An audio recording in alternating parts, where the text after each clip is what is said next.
Sharpening your spindle gouge. This is the fingernail grind or detail type spindle gouge. It's a 3/8 inch shank. I do that on this table as well. I'm going to set my hand on the table.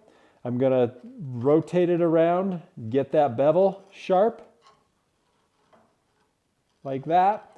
And then I'm going to relieve a whole bunch of that area. So all that's out there is that short little bevel. That allows me to get that in those tight locations where I really like to get this particular tool.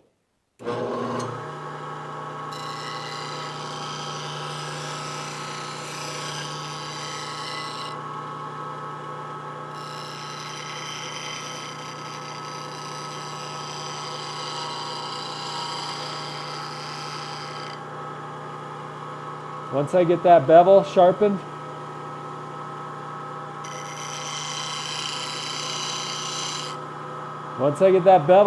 all the way around, then I'll just relieve that excess material out of there.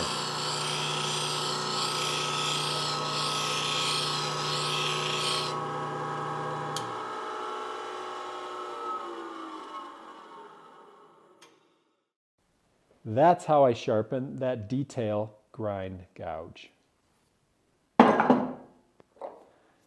If your wheel starts to get loaded up with shavings from the grinding process, a little dresser will work out great to just take a very small amount of material off of that wheel.